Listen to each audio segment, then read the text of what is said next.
Hello friends, welcome to my new lecture. और आज के इस लेक्चर में हम टाइफॉइड फीवर के बारे में जानेंगे कि टाइफॉइड फीवर क्या होता है, ये कैसे होता है और वो कौन कौन से टेस्ट हैं जो टाइफॉइड को डायग्नोस करने के लिए ज़रूरी होते हैं। ओके, तो चलिए शुरू करते हैं।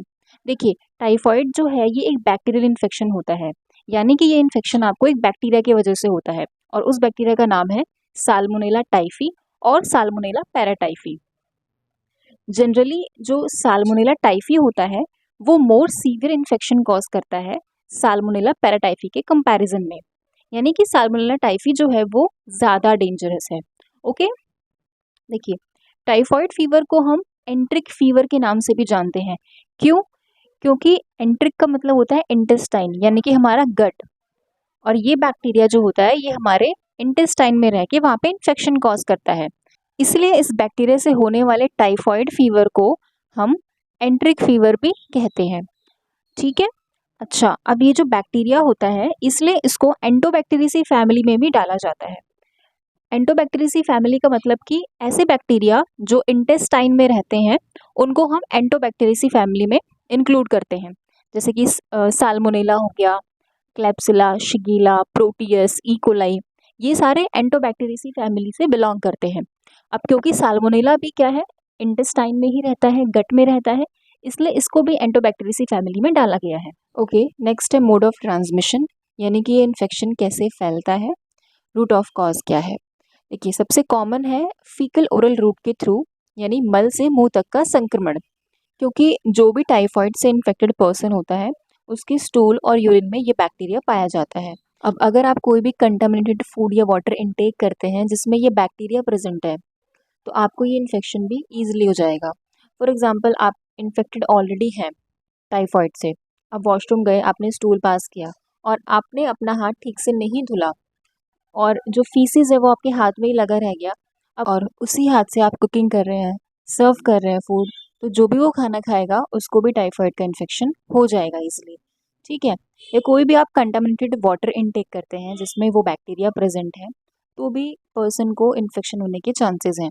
या फिर जो फ्लाइज होती हैं वो क्या होती है, इन्फेक्टेड स्टूल में जाके बैठती हैं और फिर वही उड़ के आके आपके खाने में बैठ रही हैं, उसी खाने को आप खा रहे हैं, तो भी टाइफॉइड का इन्फेक्शन होने के चांसेस रहते हैं। ठीक है।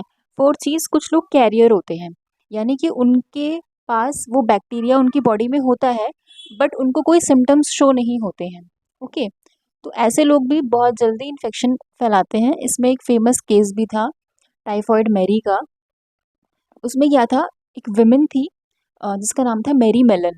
वो कुक करती थी और उसके हाथ का बना हुआ जो भी खाना खाता था उसको टाइफॉइड हो जाता था।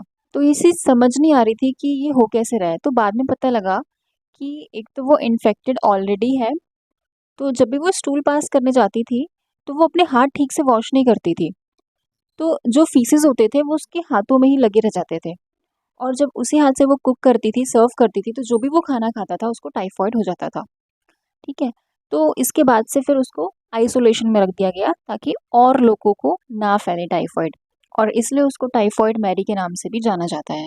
ओके, तो ये था मोड ऑफ ट्रांसमिशन के बारे में कि कैसे ये इन्फेक्शन फैलता है। अब हम बात करेंगे पैथोजेनेसिस के बारे में कि कैसे ये बैक्टीरिया जो है इन्फेक्शन को इनिशिएट करता है बॉडी में। अच्छा, एक चीज़ और, ऐसा कभी नहीं होता कि हमारी बॉडी में 4-5 बैक्टीरिया एंटर कर गए और हमें इन्फेक्शन हो जाएगा। ऐसा नहीं होता। किसी भी इन्फेक्शन को इनिशिएट होने के लिए कम से कम एक मिनिमम काउंट ज़रूरी होता है बैक्टीरिया का हमारी बॉडी में, तभी इन्फेक्शन इनिशिएट हो सकता है। तो अगर साल्मोनेला टाइफी के 10-12 या 20-30 बैक्टीरिया आपकी बॉडी में एंटर कर भी जाएंगे तो ऐसा नहीं है कि आपको इन्फेक्शन हो जाएगा। हमारी बॉडी की जो इम्यूनिटी होती है वो उससे फाइट करके उसको डिस्ट्रॉय कर देगी, या फिर हमारे पेट में जो एसिड होता है वो वहीं पे डिस्ट्रॉय हो जाएंगे। तो मिनिमम कितना काउंट चाहिए बैक्टीरिया का टाइफॉइड इन्फेक्शन को इनिशिएट करने के लिए? कम से कम 1000 से लेकर 10,000 तक बैसिलाई होने चाहिए, तभी इन्फेक्शन इनिशिएट हो सकता है। इसके अलावा डिपेंड करता है कि आपकी इम्यूनिटी कैसी है। फॉर एग्जाम्पल, 500 बैसिलाई ने एंटर लिया आपकी बॉडी में। ओके, बट ये अमाउंट तो बहुत कम है किसी भी इन्फेक्शन को इनिशिएट होने के लिए। बट अगर आपकी इम्यूनिटी बहुत लो है, आप ओल्ड एज के हैं, आप हेल्दी नहीं हैं, ठीक है, तो आपको इन्फेक्शन होने के चांसेस हैं फिर। इसके अलावा डिपेंड करता है कि आपका स्टमक एसिड कितना है, क्योंकि कुछ बैक्टीरिया आधे जो है वो जो हमारे स्टमक में एसिड होता है उसमें ही डिस्ट्रॉय हो जाते हैं और आगे फिर ट्रांसफ़र होते हैं इंटेस्टाइन में। इसके बाद ये इंटेस्टाइन के इलियम पार्ट में आते हैं और वहाँ के इंटेस्टाइनल म्यूकोसा को पेनिट्रेट करके अंदर चले जाते हैं और वहाँ पे जो मैक्रोफेजेस होते हैं जो कि हमारी इम्यूनिटी है वो उसको मारने के लिए, उस बैक्टीरिया को मारने के लिए वो उसे खा लेती है, इनगल्फ कर लेती है। लेकिन यहाँ पे भी ये बैक्टीरिया नहीं मरता है क्योंकि इसके पास एक वीआई कैप्सूल एंटीजन होता है जो कि एक विरुलेंस फैक्टर की तरह काम करता है और ये जो एंटीजन होता है ये बैक्टीरिया के आउटर कवरिंग जो होती है आउटर सरफेस पे वहाँ पे एक शील्ड क्रिएट करता है जिसकी वजह से मैक्रोफेजेस भी इसको डिस्ट्रॉय नहीं कर पाता और ये उसी के अंदर सर्वाइव करता है और मल्टीप्लाई करता है और मैक्रोफेजेस के साथ ही ट्रैवल करते करते लिम्फ नोड्स में चला जाता है। वहाँ पे ये जो है ब्लड स्ट्रीम में आता है जिसे कहते हैं प्राइमरी बैक्टीरियमिया। और प्राइमरी बैक्टीरियमिया में जनरली कोई सिम्टम्स शो नहीं होते हैं बॉडी में और फिर ये बैक्टीरिया ब्लड स्ट्रीम से होते हुए हमारे रेटिकुलो एंडोथेलियल सिस्टम तक पहुंच जाता है जैसे कि लीवर, स्प्लिन, बोन मैरो। ठीक है, यहाँ पे ये पहुंच के खुद को और मल्टीप्लाई करते हैं और फिर यहाँ से ये दोबारा से री एंटर करते हैं ब्लड स्ट्रीम में और इस कंडीशन को बोलते हैं सेकेंडरी बैक्टीरियमिया। और जनरली इस स्टेज में आके फिर आपकी बॉडी में सिम्टम्स भी शो होने लगते हैं।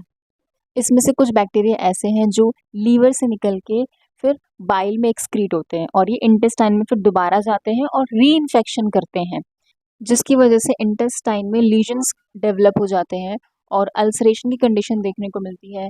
इंटेस्टाइन के सेल्स टिश्यू डैमेज हो जाते हैं और परफोरेशन की वजह से इंटेस्टाइन में ब्लीडिंग भी होनी शुरू हो जाती है। तो ये सारे कॉम्प्लिकेशंस भी देखने को मिलते हैं। तो ये था साल्मोनेला टाइफी और पैराटाइफी का पैथोजेनेसिस कि कैसे वो बैक्टीरिया इन्फेक्शन को इनिशिएट करता है। ओके, यहाँ पे एक चीज़ और है, इंक्यूबेशन पीरियड क्या होता है। देखिए, जब कोई भी बैक्टीरिया बॉडी में एंट्री करता है तो उसके कितने दिन बाद उसको सिम्टम्स शो हो रहे हैं वो होता है इंक्यूबेशन पीरियड। एग्जाम्पल हम टाइफॉइड बैक्टीरिया का ही ले लेते हैं। जब भी ये बैक्टीरिया बॉडी में एंटर करता है आपके तो उसके 7 से 14 दिन के अंदर आपको सिम्टम्स शो होने लगेंगे, तो वो होता है इंक्यूबेशन पीरियड। ओके, तो टाइफॉइड इन्फेक्शन के क्या क्या सिम्टम्स हो सकते हैं। सबसे पहले आपको फीवर आएगा, आपकी बॉडी का जो टेम्परेचर है वो धीरे धीरे करके बढ़ेगा क्योंकि जो बैक्टीरिया है वो ब्लड में टॉक्सिन्स रिलीज कर रहे होते हैं और हमारी इम्यूनिटी उससे फाइट कर रही होती है। तो फाइट करने के लिए वो बॉडी का टेम्परेचर अपने आप बढ़ा देती है, तो आपको फीवर रहेगा। दूसरी चीज़, आपको कॉन्स्टिपेशन और डायरिया की शिकायत रहेगी। देखिए, जो अर्ली स्टेज होगी उसमें आपको कॉन्स्टिपेशन की शिकायत रहेगी। क्यों? क्योंकि देखिए इंटेस्टाइन में ही फूड का डाइजेशन होता है। अब बैक्टीरिया इंटेस्टाइन को डैमेज कर रहे होते हैं तो उस टाइम पे जो इंटेस्टाइन है वो फूड को डाइजेस्ट नहीं कर पाता। ओके, और आपका खाना नहीं पचता है तो आपको कब्ज की शिकायत रहेगी। ओके, और लेट स्टेज में आपको डायरिया की शिकायत रहेगी। क्यों? क्योंकि बैक्टीरिया इंटेस्टाइन को इतना डैमेज कर चुके होते हैं, उसमें इतना परफोरेशन कर चुके होते हैं कि वहाँ से फ्लूइड जो है वो रिलीज होने लगता है। तो आपको कॉन्स्टिपेशन और डायरिया दोनों की कंडीशन देखने को मिल सकती है। इसके अलावा आपको भूख नहीं लगेगी, लॉस ऑफ एपेटाइट की कंडीशन आ जाएगी। ऐसा क्यों होता है? क्योंकि देखिए इंटेस्टाइन में इतना डैमेज हुआ है तो वो जब फूड को डाइजेस्ट नहीं कर पाएगा तो सारा फूड इंटेस्टाइन में ही रहेगा, तो जब खाना पचेगा ही नहीं तो आपको भूख भी नहीं लगेगी। इसके अलावा हेडेक भी देखने को मिलता है। ऐसा क्यों होता है? क्योंकि देखिए जब बैक्टीरिया टॉक्सिन्स रिलीज करते हैं तो बॉडी का टेम्परेचर बढ़ जाता है, फीवर आता है आपको। तो ऐसे में जो ब्रेन के पेन रिसेप्टर्स होते हैं वो स्टिमुलेट होने लगते हैं, तो इससे आपको हेडेक फील होता है। ओके ओके, इसके अलावा अगर आप काफ़ी टाइम से ट्रीटमेंट नहीं ले रहे हैं इस इन्फेक्शन का तो ऐसे में इंटेस्टाइनल परफोरेशन की कंडीशन आ जाती है जिसमें आपका इंटेस्टाइन पूरा डैमेज हो जाता है, पूरा ख़राब हो जाता है और इसमें इवन डेथ भी हो सकती है, इतना ये सीवियर होता है। तो जनरली ये सिम्टम्स टाइफॉइड इन्फेक्शन की कंडीशन में देखने को मिलते हैं, बट इन सिम्टम्स के बेसिस में हम किसी को ये नहीं कह सकते कि आपको टाइफॉइड का इन्फेक्शन है, क्योंकि जनरली देखा जाता है कि जो लोग हैं उनको ज़्यादातर कॉन्स्टिपेशन की शिकायत रहती ही है, सर दर्द उनका होता है, भूख नहीं लगती है, तो हम ऐसे तो नहीं बोल सकते कि आपको टाइफॉइड ही होगा। कंफर्मेशन के लिए फिर हम क्या करते हैं, टेस्ट लिखते हैं। वो टेस्ट के बेसिस पे डायग्नोस होगा कि आपको टाइफॉइड का इन्फेक्शन है या नहीं। तो वो टेस्ट कौन कौन से हैं? तो फर्स्ट है विडाल टेस्ट, ये एक सीरोलॉजिकल टेस्ट होता है और ये टेस्ट बताता है कि हमारी बॉडी में जो साल्मोनेला के अगेंस्ट एंटीबॉडी बनी है उसको ही डिटेक्ट करता है। अब बॉडी में अगर एंटीजन गया है यानी बैक्टीरिया ने एंट्री ली है तो उसके अगेंस्ट एंटीबॉडी तो बनेगी ही। तो साल्मोनेला टाइफी और पैराटाइफी के अगेंस्ट जो एंटीबॉडी बनती है उसको इस टेस्ट में डिटेक्ट किया जाता है। ओके, अब क्वेश्चन है कि टेस्ट हमें कब कराना चाहिए। तो हमेशा ये सिम्टम्स आने के 7 दिन के बाद ही कराना चाहिए, यानी कि सेकेंड वीक और थर्ड वीक में ये टेस्ट कराना चाहिए। फर्स्ट वीक में क्यों नहीं कराना चाहिए? क्योंकि बैक्टीरिया के अगेंस्ट जो एंटीबॉडी बनती है उस एंटीबॉडी को बनने में टाइम लगता है।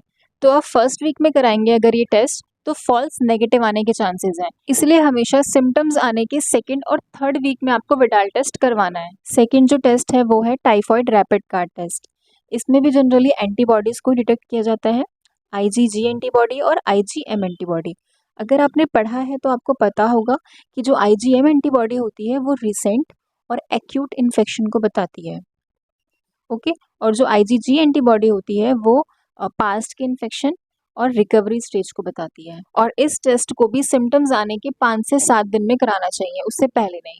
तो अब एक क्वेश्चन है कि विडाल टेस्ट में भी हम एंटीबॉडी को ही चेक कर रहे थे और ये जो टाइफॉइड रैपिड कार्ड टेस्ट है इसमें भी हम एंटीबॉडी को चेक कर रहे हैं, ऐसा क्यों? और विडाल टेस्ट में हम 7 दिन के बाद ही क्यों चेक कर रहे हैं और टाइफॉइड में हम 5 से 7 दिन में क्यों चेक कर ले रहे हैं, जबकि एंटीबॉडी को बनने में तो टाइम लगता है? तो इसमें एक डिफरेंस है वो मैं आपको बता देती हूँ, ऐसा क्यों होता है। देखिए, विडाल टेस्ट में भी हम दोनों एंटीबॉडी को डिटेक्ट करते हैं, जिसमें जो O एंटीजन होता है जो बैक्टीरिया की सेल वॉल पे प्रेजेंट है उसके अगेंस्ट जो एंटीबॉडी डेवलप होती है वो होती है IgM एंटीबॉडी, जो रिसेंट इन्फेक्शन को बताती है। और दूसरा एंटीजन है H एंटीजन, जो कि बैक्टीरिया के फ्लैजिला पे प्रेजेंट होता है। ओके, और इसके अगेंस्ट जो एंटीबॉडी डेवलप होती है वो होती है IgG एंटीबॉडी, जो कि पास्ट इन्फेक्शन को बताती है। तो विडाल टेस्ट में इन दोनों ही एंटीबॉडी के कॉम्बिनेशन को चेक किया जाता है। ओके, तो इस टेस्ट की जो सेंसिटिविटी होती है वो बहुत लो होती है, यानी कि बहुत ज़्यादा अमाउंट में एंटीबॉडी चाहिए होती है इस टेस्ट में डिटेक्ट होने के लिए। जनरली तो 3 से 4 दिन में एंटीबॉडीज़ बनना शुरू हो जाती हैं, बट इतनी नहीं बन पाती कि इस विडाल टेस्ट में डिटेक्ट हो जाए। इसलिए 7 दिन के बाद ये टेस्ट कराते हैं ताकि ज़्यादा एंटीबॉडी डेवलप हो जाएंगी, तो जो रिजल्ट है वो भी सही आएगा। बट जो टाइफॉइड रैपिड कार्ड टेस्ट होता है उसकी सेंसिटिविटी बहुत ज़्यादा होती है, यानी कि कम एंटीबॉडी को भी वो डिटेक्ट कर लेता है।